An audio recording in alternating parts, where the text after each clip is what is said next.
Welcome to show 59 of MLB This Week, the MLB This Week show. Pete Rose takes a lie detector test, the Pitch FX computer umpire update, and a baseball game held up by a circus tent. You got to hear this show, MLB This Week.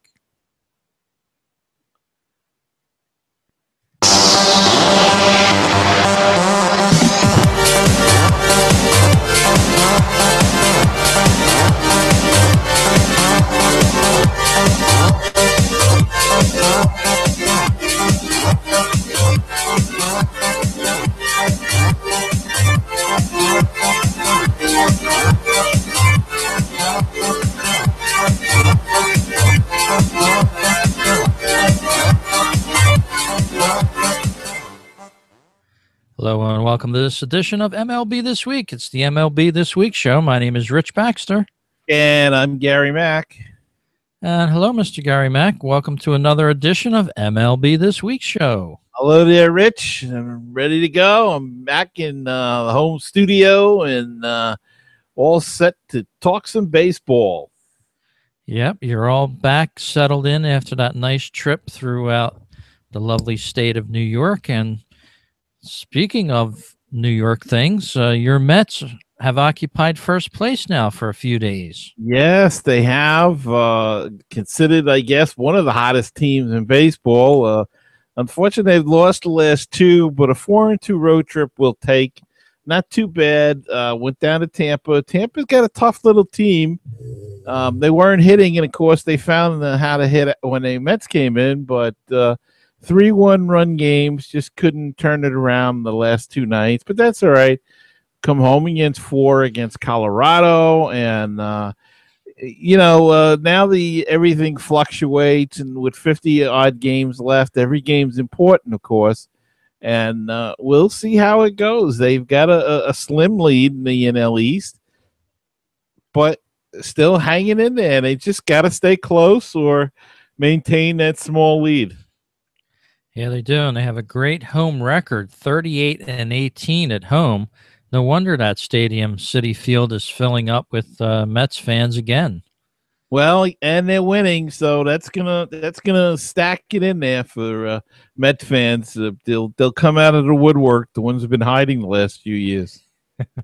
That's for sure. The Cardinals in the National League only have the better home record at 40-16 on the season. And then you have to go to the Dodgers right behind the Mets record there for the best record, along with the Pirates. The Pirates are 38-18, same as the Mets, but Dodgers right behind them at 37-18. Home record, very important in having a good year, I think. And Rich, you mentioned those Pirates, and boy, they're kind of scary, that team. I got to tell you, they're on a roll, and I think St. Louis is going to be glad that they built a big enough lead, but they are going to be a scary team in the playoffs. Yeah, they're 20 games over 500 as of tonight, 64-44 on the season, and they're 5.5 games back behind the Cardinals. That's kind of hard to believe that a team is 20 games over 500, but yet in a distant second in their division there. Yeah, well, they got off to a slow start as the rest of the division did, and St. Louis got off to that quick start and really haven't let up at all. But we'll see where it all turns out. Pittsburgh is a scary, scary team, and it's going to be a great month and a half or 2 months going in now. Just to see where everything shakes out. And your Phillies are having quite a run since the All-Star break. Yes, they have been. No longer in last place for the whole Major League Baseball. The Phillies have occupied that spot just about all year long. Just recently, yesterday, I believe, they climbed out of the basement. The Marlins are now there, just one game behind the Phillies there for that dubious honor, but for now the Phillies are out of the basement. They've won 16 as of today out of 21 games since the All-Star break, Gary. Yeah, they've been playing very, very well, and You wonder if Ryan Sandberg, his departure, has anything to do with it. Chase Utley's been out hurt, and maybe some of these young guys are just hungry, and they figure they've got nothing to lose, and they're going out there and doing it. Yes, they are. A couple of the younger players are stepping up, and it seems to be that they're having more fun, of course, when they're winning. That's always the case. But it seems like a looser atmosphere now for the Phillies, so that's benefited them. Out in the West, in the American League, the Angels expected to do well this year. They're only 1.5 games back now behind the Astros, so it's going to be an interesting race out there in the AL West from here on in, it looks like. It certainly is, and as I said, it's going to be interesting all across the board because there's just so many people bunched up, and of course the second wild card, and teams are making runs out of nowhere. Toronto is just swept the Yankees, and a week ago everybody said how the Yankees had a comfortable lead in the American League East, and now their lead is down to a game and a half. So it is going to be a fight all the way. American League Central seems like it's pretty well taken care of with Kansas City over Minnesota. They've got an 11.5 game lead. That's going to be real tough to come back from. But as you said, the West is going back and forth, and it looks like the East has got the same potential. So we are going to be it's going to be another one of those years, I think, like we had a couple of years ago when remember, like 3 or 4 teams were jockeying for position on the last day, and it had to fall right for, I forget who, for somebody to sneak in, and all the things fell right, and they stuck in. And it's going to be another one of those wacky years where I think we're going to have to wait until the last day of the season to see who gets where. Yeah, especially with the second wild card games now. You've got a lot more combinations into the mix, and yeah, you're usually playing now to the end of the season, the last day of the season, and then sometimes beyond that to find out who goes into the playoffs. So, and as we were talking about before the show, before we started up tonight, the Detroit Tigers fired somebody out there. They're 12.5 games back and 3 games under 500, and that kind of says something about how this guy probably got let go. Well, they fired Dave Dombrowski, who was their general manager and I believe club president, and kind of surprising that they would do it at this point in time, and they waited until after the trading deadline because they let him trade Cespedes to the Mets and David Price to the Blue Jays, and then they decided to let him go. So I don't get the timing on it, but it depends upon who reports that you read. They say they went to go in a different direction.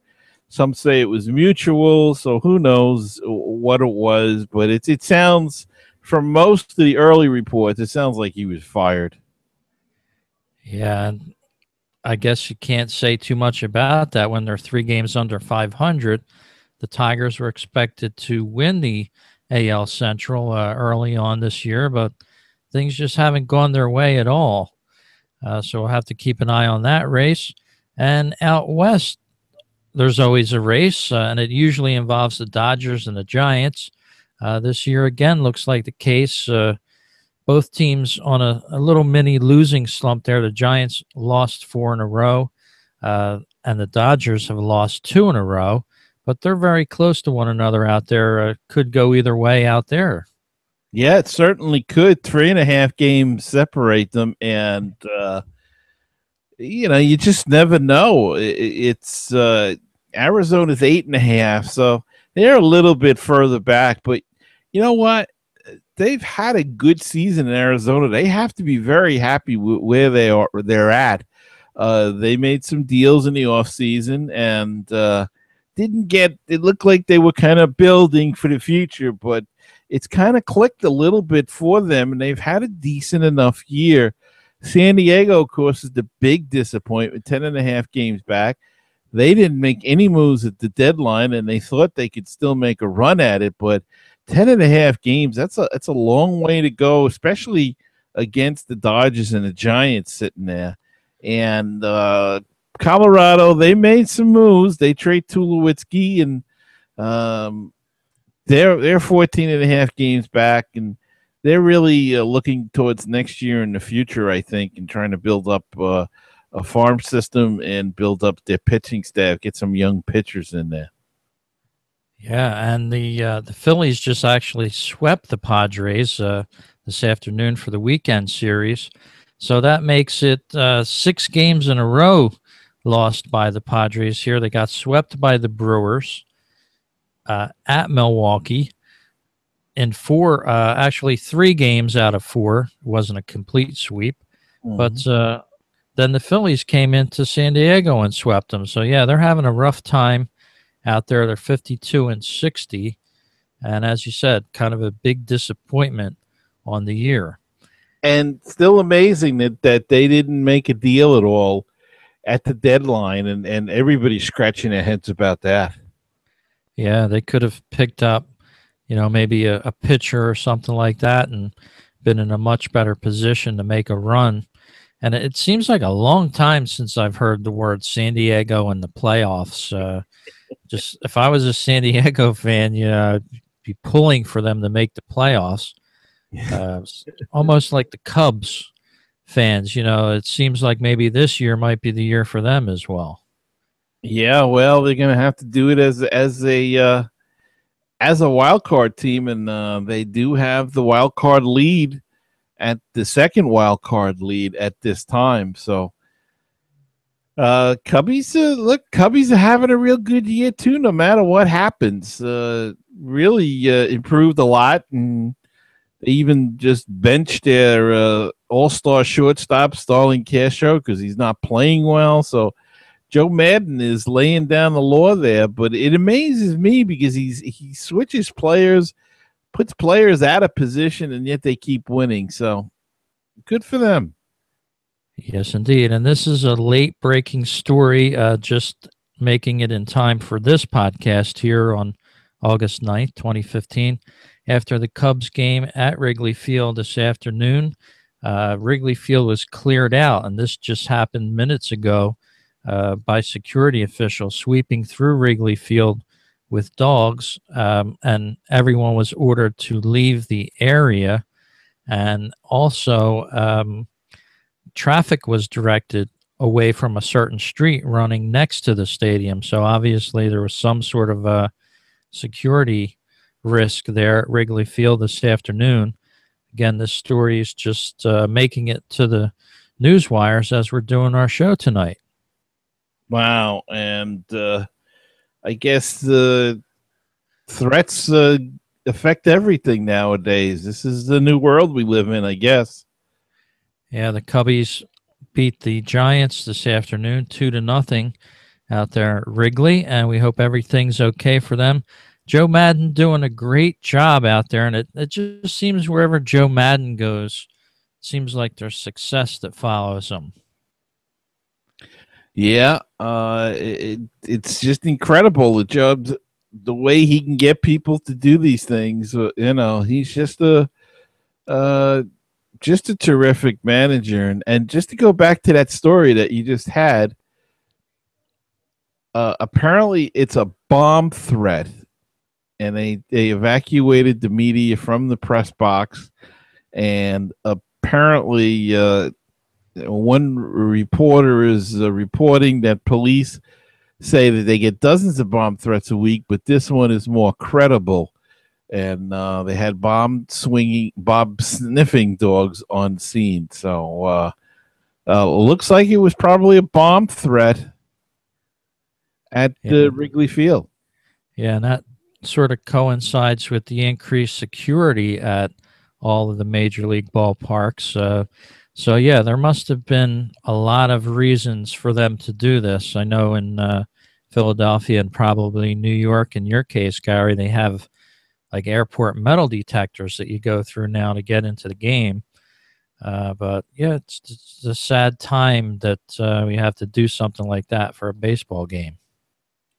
Certainly is, Rich, and but I guess this is the times that we're living in now, and just a bad shame. It's just a shame.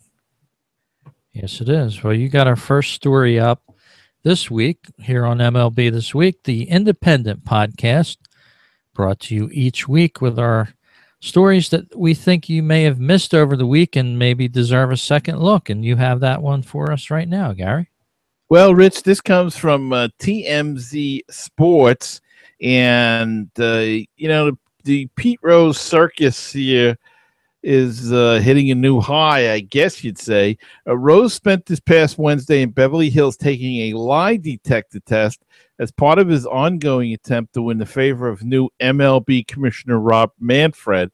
And as I said, this is from TMZ Sports. And they say multiple sources tell us that Rose went to Jack Tremarco and Associates in Beverly Hills on Wednesday to take the lie detector test, and is all connected to his efforts to be reinstated. Tremarco is pretty famous in lie detector circles. He's worked on terrorism cases like Oklahoma City and the 93 World Trade Center bombing. He's also the guy who truth tested Jose Canseco about steroids in baseball. So I don't know what it means, Rich. Who knows what they asked him? Who knows if this is going to be released to the public, the results? I guess if it's favorable, it will. If it's not, it won't.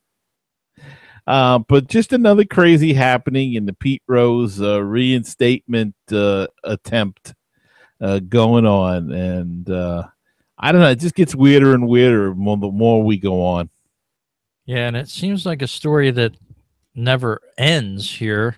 As you said, there's always something in the news about it, but latest news from Rose himself is that he thinks he has a chance to be reinstated. So he met Commissioner Rob Manfred briefly at the All-Star game in Cincinnati, but didn't get a time where he would possibly hear his fate in reference to being reinstated, possibly meeting him later this summer or earlier in the fall.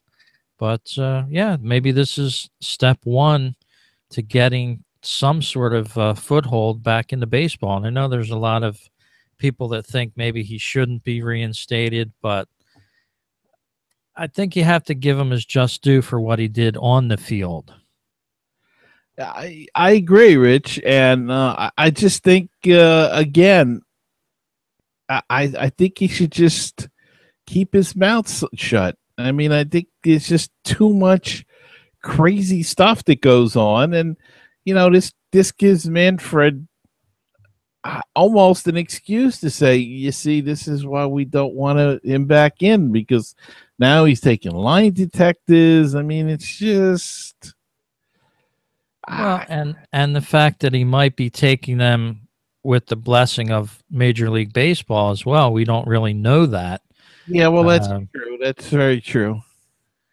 But yeah, it's a saga that's got many chapters to it for sure. But hopefully one day it'll come out positive for him.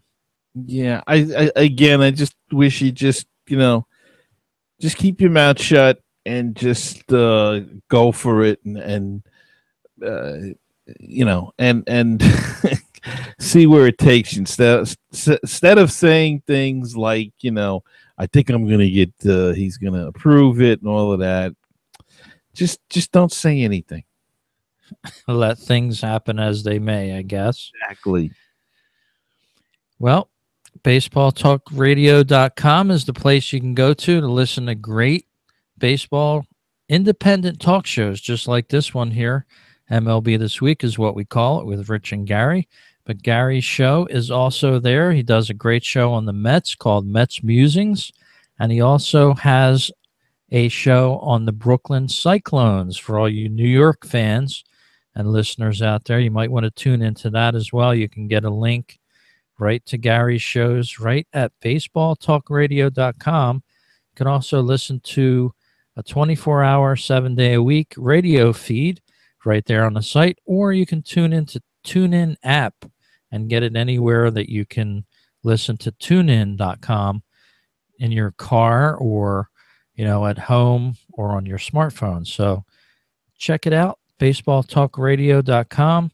A lot of great shows there from all over the world, Japan, Europe, from coast to coast around the United States, fantasy baseball, all that jazz. So we think you'll really like that. So why don't you give it a listen? Baseball Talk Radio. Lots of great stuff on there. And Rich, you got a great story, follow up on a story we did, I think it was last week, about computerized umpiring. Yeah, we actually did this, I think, a couple weeks ago. It was the first game ever, baseball game, that was called by computers, balls and strikes, that is. And Eric Burns was behind this, Gary. I did some reading on the story. He works for Pitch FX now, and you might remember his name from being a major league outfielder for the Oakland Athletics, the Rockies, the Orioles, and the Diamondbacks from a few years ago. Yeah, and I believe he's also on the MLB network with some wacky stuff. So he's a little out there, but he had this idea. And how did it work out, Rich? Did anybody say? Yeah, they sort of had a few reports of it in different websites and things. And this Pitch FX system is not something new to baseball. In fact, it's already in all 30 Major League Baseball parks. That's the pitching stats, so to speak, that they keep on all the pitchers, how the ball breaks. I mean, they have just about 100 stats on pitching now, just from this Pitch FX system. But Eric Burns actually petitioned his old minor league club to take part in an experiment for baseball and this Pitch FX system. And they're called the San Rafael Pacifics. And he actually talked to them, and they agreed to let this game be called by computers. It was actually Eric Burns that was sitting behind the computer, and he would announce a ball or a strike after each pitch. But the fans had different takes on the game. They said it sort of took a lot of the onus off of the umpire with the balls and strikes. They get a lot of heat when they call the wrong pitch sometimes. And it sort of took that element out of the game. That was pretty interesting. One of the things that was noted by several people in the stands. Yeah, and I understand that there was an umpire behind home plate for fair foul calls and also plays at the plate, of course. And the regular umpires in the field, but the balls and strikes were entirely called by this computer system. But I don't know. I mean, it's probably better ways to do it. It's a 3-camera triangulation system, and but I also read somewhere that it stops in front of the plate by a few feet, so not a I don't know if you consider it a clear picture. It should stop after it crosses home plate. I guess there's probably some program or something in it that tells it, that predicts where it's going to go after it passes through. But I don't know. Let's leave it in the hands of a human being in the umpire. And I mean, it's interesting to hear. It's interesting to read about, and it gives us a story to do. But really, I think it would make it even more monotonous, because to see the umpire just stand there and not,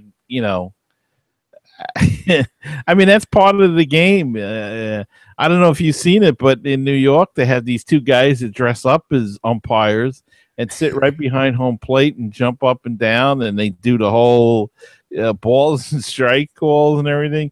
I mean, that's essentially what you may have if you have it in the stands, the umpire. Yeah, I did catch that the other night. I did a double take when I saw the highlights. I said, was that two people dressed like umps in the stands? That just adds to the circus-like atmosphere up there, I think. Well, but they're having fun. They're not hurting anybody, and they are pretty entertaining, I gotta say. So, And this pitch FX system actually was never intended to call balls and strikes. Of course, it was more so a uh, data collection type of program. Just about everything you want to know about a pitch can be told from this. But if you listen and watch to ESPN Sunday Night Baseball, they've been using this box all season long. And you do kind of see some of the balls that the ump may miss. They're in the box and he might call them low or just outside and he's calling them a strike. So you're looking at a good interpretation of what this computer actually views as a ball and a strike in comparison with what the actual call is. So it's pretty interesting. I don't know if it'll be in use in the major leagues. I don't think anybody's calling for it, but still, it's pretty interesting that they have this available. yeah, it's fascinating technology, and but as you say, I don't think there's a great call for it, and uh, until they come up with different methods, maybe to make it so accurate that there's nothing you can do about it. But Right. And after each pitch, of course, usually the umpire is calling a ball and strike, and they were just telling the umpire to leave your hand in your pocket for every pitch because, naturally he wanted to move his hand to call a strike, but he did really well with that. The real umpire did, but there still has to be a call of ball or strike. So Eric Burns was actually calling a ball or strike from the stands. So that was kind of weird as well. yeah, just a whole strange thing if you think about it. Yes, indeed. But something maybe for the future. We'll have to see if it catches anybody's eye to maybe try it in a major league game. But here's the question, Rich, and I don't mean to interrupt you, but whenever somebody hacks into it and is, guys throwing right down the middle, and you're hacked into it, and you call it a ball all the time. Yeah. Or there's smoke that interferes with the camera, or some other wind that happens to jar it left or right. I could see some kid sitting up at the upper deck with an iPad Mini or something, screwing around with the whole system. Yeah, it's just that's what it opens itself to. But we'll have to see. Very interesting. First time ever on July 28th, a baseball game was called by a computer for balls and strikes. I guess we'll have to remember that date now. Yes, we will. And you have a story up here about the San Francisco Giants. We had a viewer that joined us earlier before we started the program from the Giants. Maybe he'll like this story. Well, Rich, I put this down in my notes as a leak in the Giants' pitching plans, and there's two ways to take that because they did trade for Mike Leake from the Cincinnati Reds, but I'm taking it in the other direction. It's about Mike Leake, but this is not what general manager Brian Sabean of the Giants had in mind when he acquired Mike Leake at the trade deadline. After making one start for San Francisco, the 27-year-old right-hander was placed on a disabled list with a left hamstring problem. Leake, who's making only his second trip to the disabled list during his 6-year career, said that he injured himself while running his final sprint during a conditioning session Monday in Atlanta. The initial hope was that Leake would have to skip only one start, which was to come during this weekend's important series against the Cubs, but instead he'll miss at least 15 days and 2, maybe 3 starts. So thus the leak in the plans of the Giants for their pitchers, not the time that you want to get a big injury, especially since they've been struggling. And, of course, the pitching is always at a premium in baseball. and this is not the time that you want somebody you traded for to help you down the stretch go down with an injury.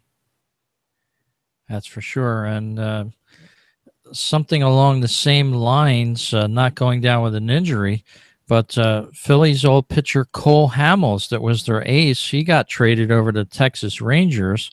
But believe it or not, tying this story into yours with the Giants, he actually accepted an offer from the Giants, but he was slightly too late in accepting it, and he went to the Rangers instead. So this was a story that just broke yesterday, or late on Friday night, I believe. But yeah, Cole Hamels, could you imagine him becoming a Giant? Wow. So I guess then they couldn't get him, so they went after Leak, I guess. Yeah, and it all stemmed around Cole Hamels and the Giants not quite accepting a deal to extend him to 2019, but their response was a little too late. And in the interim, the deal was done with the Rangers, and that was it. That's where he went. But that's kind of actually good for the Phillies, though, because if they're ever going to get better, they don't want to face somebody like Cole Hamels and the Giants. Yeah, they got him out of their league, so that's always a good. Though with interleague play, you never know. That's for sure.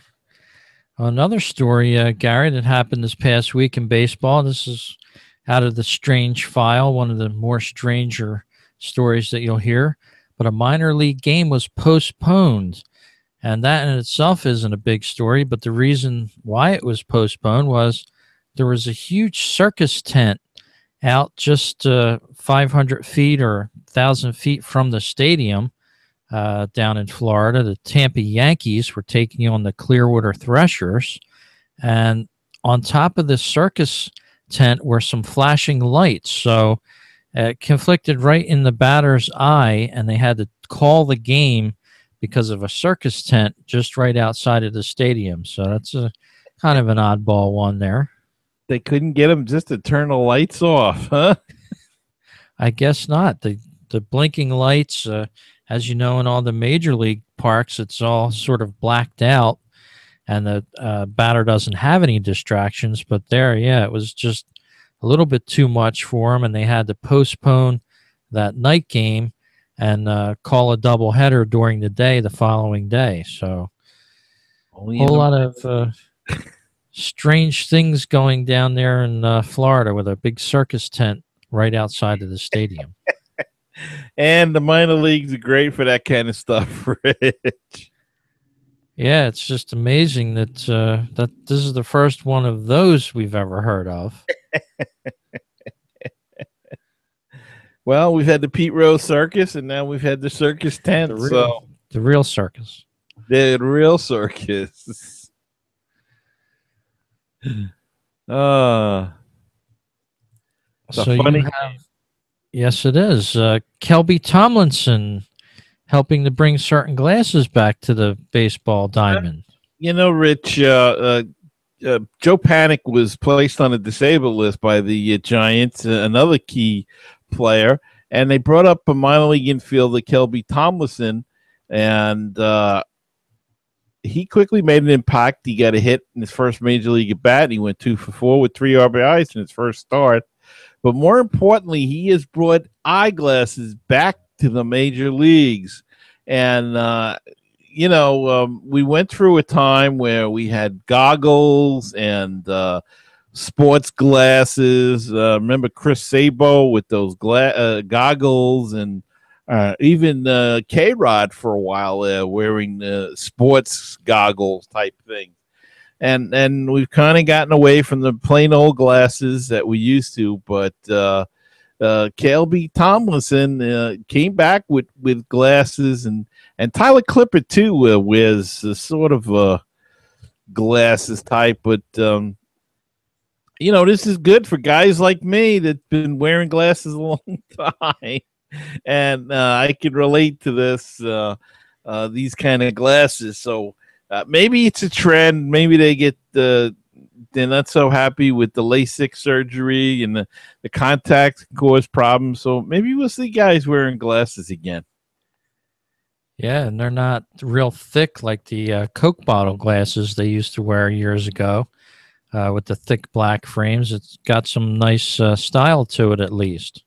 Yep, and there's so many styles nowadays, and they really, with the sizes and lenses, like you said, you don't have to make them real thick anymore. The technology, and get some nice looking lenses there. And I remember when I first started wearing them, especially for baseball, it was the aviator look was in style for that, and we'd get the plastic lenses with the that don't crack and all of that kind of stuff. So, but the technology is advanced so far nowadays that it's kind of crazy.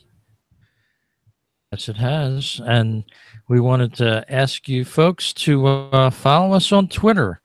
Uh, at MLB This Week is our handle there. And if you got an email or you want to send us an audio file that we can play during our show of a comment or commentary you have, just send it to talk@mlbthisweek.com. That's our email address. You can tune into the show on iTunes, Stitcher, MLBthisweek.com, and don't forget our YouTube page. You can check out the video of the show, and of course on Google Plus. If you're a member of Google Plus, you want to add us to your circles, you'll get our show right in your inbox every week, and you also get an advance notice of when we're doing a show. And usually we do the shows on Sunday nights if you want to join us live, listen in, or take part. So check it out. And you can also sponsor us. Go to patreon.com. That's on our website. You can find a direct link to it. Patreon.com/MLB This Week. Put us a small donation if you can afford it. A monthly donation of about a cup of coffee will keep us in business, about $2 a month. So if you'd like to do that, we would appreciate it. Certainly would, Rich. Every penny counts, and we certainly could use a few. That's for sure. Keep the lights on and keep some of these good stories coming your way every week here on MLB This Week. And Gary, one of the things that I really liked about your Mets Musing show of a few years ago, you guys used to do birthdays every week that you did the show. Yeah, we used to do celebrity birthdays, and then when my co-host left, we changed the show up a little bit. But thank you for mentioning that, Rich. Yep. So in that vein, from time to time, we're going to bring up some interesting things that happen in the game of baseball in this particular week that we're in, and the Associated Press keeps a log every day that they'll issue. This date in baseball. So we'll take a couple here from this past week in baseball. 1952, Satchel Paige, who was then 46, became the oldest pitcher in Major League history to pitch a complete game or a shutout when he beat Virgil Trucks and the Detroit Tigers 1-0 in 12 innings. That was way back in 1952. And that was before even my time, Rich. So, yeah, you can be in your mid-40s and still play baseball, according to Satchel Paige there. 1985, this past week, of course, bad time for baseball. The Major League Baseball Players Association went on strike in 1985. So that's never a good time for baseball, Gary. No, never at all. The problem with the labor unions never was not a fun time. And let's do one more, and then we'll do a couple of birthdays. Maybe one will interest you, Gary. But on this week, back in 1999, this past week, Tony Gwynn went 4 for 5, singling in his first at bat to become the 22nd major leaguer to reach 3,000 hits. Way back in 1999, he did it with the San Diego Padres, of course, and they beat the Montreal Expos in that game 12-10. Tony Gwynn with 3,000 hits. Boy, he sure could hit, couldn't he, Rich? Yes, he could. And he seems like he was with the Padres forever. He had a great career with them. Yeah, I don't know how many years it was, but one of those one-time guys, one team for his whole career, and that's it. That's great. It was a sad day when baseball lost him when he passed away. Yes, it was. And a couple of birthdays for you, right from your New York Mets, Gary. Wilmer Flores turned 24 this past week. Yeah, he did it on Thursday, I believe it was on his off day. So guess he could have a little bit of a good time with that birthday. Yes, indeed. And Jake McGee turned 29. So that's on this date in baseball. I hope you enjoyed that feature to the show. I know I do. I love the history of the game. There's such a great history when you talk baseball, usually. It certainly is, Rich, and it goes back so far, and there's so many great characters and stories in the game that it's just an amazing sport. Yes, it is. And you have our final story of the evening here, one that I usually like to keep track of as well. The people have voted, Rich, and MLB's top vendor is, well, we're not going to say just right yet. MLB held a contest online for the top vendor in Major League Baseball, and they started with 8 noble contestants from across the country, each highly skilled in the art of the concession sale. But only one could wear the top vendor crown. And over 2 days, fans voted, and the cream of the crop were the D-backs lemonade guy and the Pirates mustache man. And it was and it was time for the final showdown. Voting kicked off on Friday afternoon with Lemonade Guy riding strong social media presence and an impressive set of pipes to an early lead. But this is a marathon and not a sprint. And as games began on Friday night, the one they call the Mustache Man mounted a comeback with all of Bucks Nation behind him. Mustache Man narrowed the gap, and things were simply too close to call as the midnight deadline loomed. But as 12 o'clock neared, one candidate was able to make a late push and separate himself. With almost 40,000 total votes tallied, your winner is Arizona's Derek Lemonade Guy Moore, and he is the MLB Vendor of the Year. So all our congratulations go out to Derek Moore, the Chase Field Lemonade Guy. Very cool there. And I know those jobs are not easy. You see these guys hauling around, especially beer vendors out in the stadiums, Gary. They have a tub of cans or whatever, even though they're $8 or $9 a can sometimes. But they've got to be heavy. It's got to be a tough job, and it probably keeps them in good shape. But hats off to all the vendors out there. Yes, sir. And they're up and down the aisles, and it's not an easy job. And lemonade's a good one, though, for Arizona, I would think, Yeah, I would think you're right. I think the Phillies head to Arizona next, and they said it's about 110 out there. Well, it is a dome, so they can close it and be nice and comfy. Yes, indeed. Well, we hope you enjoyed this edition of MLB This Week, the MLB This Week show, independent podcast, not sponsored by Major League Baseball or any other Major League Baseball team. It's just an independent show. We hope you enjoy it.